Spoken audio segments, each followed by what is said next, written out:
I was a mascot for one of his last ever games, and had really bad eczema on my face. Right. And they introduced me to Clough. And the first thing he said to me, he said, "Bloody hell, son, you are an ugly bugger." He goes, "What have you been doing all afternoon? Headbutting pizzas?" I said, "No, it's eczema, Mr. Clough. I'm only 10 years old." He took me into the physio's office. Nigel Clough and Roy Keane are in there getting a rub down. And he goes, "We got anything for this young man's face?" He gets me this stuff called Betnovate, which is steroid-based. I put it on, and it cleared it up like that. I go back to my GP. I'm only 10, so I used to have to go to the doctor with my mum. Yeah. And he goes, "Oh, God, your eczema's gone. What, have you taken wheat out of your diet or dairy?" I said, "Oh, no, I've got some Betnovate." He said, "Where on earth did you get that?"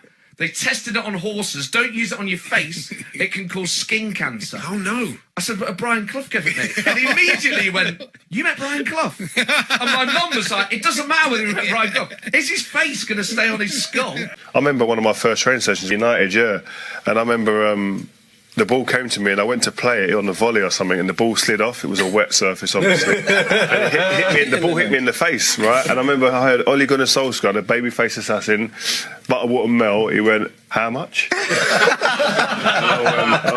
The confidence went to an all-time low. I couldn't believe it. I told him to be at 2 o'clock in my office for a meeting. He was not there, and when I called him, he went to the Formula One qualification. "You have to come to my office at 2 o'clock," and he was saying, "Meetings in your office I can have every day, but to see the Formula One is only once a year in Italy."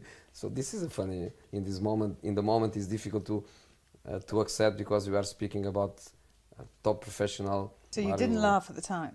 Not at the time, but a couple of days later, I have to laugh, and especially to remember with in a sweet way. My hero, my idol, and then he came to Arsenal.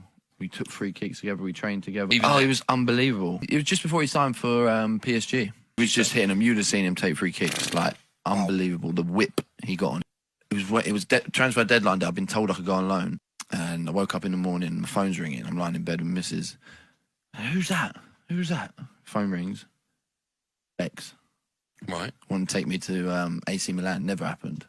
But I was like, "Babe, it's Bex. It's Bex." His first meeting with Gascoigne, he hadn't met him yet, but all he could hear was this Geordie fella in the swimming pool playing with Walter's two boys, Neil and Stephen. Gascoigne was playing with Neil and Stephen in the pool, and every 10 minutes the shout would go up, "PCDS," right? That's what Gascoigne was shouting, "PCDS," right? And what was like, "What's this PCDS? What's going on here?"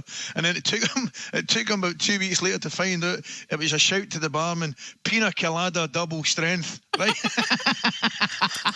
We played Wimbledon at home.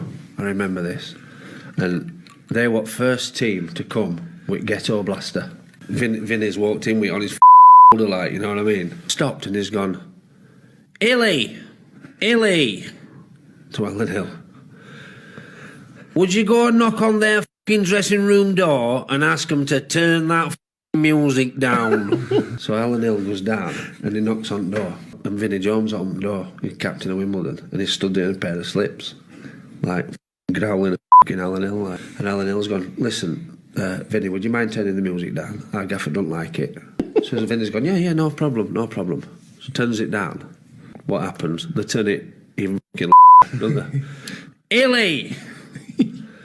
This time, would you say, please, can you turn the music down?" So he turns it down, comes back up, starts again. And he fucking walks that corridor, knocks on the door, opens the door, Vinny. He walks in their dressing room. Well, this is 10 to 3, by the way. Picks the Ghetto Blaster up, smashes it. "Now I'll play your music, Wimbledon."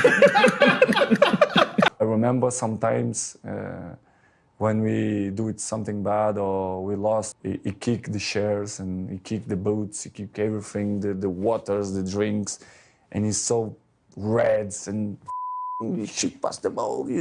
It's unbelievable, but it was good because we learned. Sometimes I would lose my temper when we win. Now, the real reason for losing your temper is because of expectation. I could never visualise us losing a game. You know, by the time I'd picked my team, done the tactics, had my team talk, I was confident we'd always win a game. But, of course, you don't win every game, that's a fact. But when they dropped below their expectation, that annoyed me most.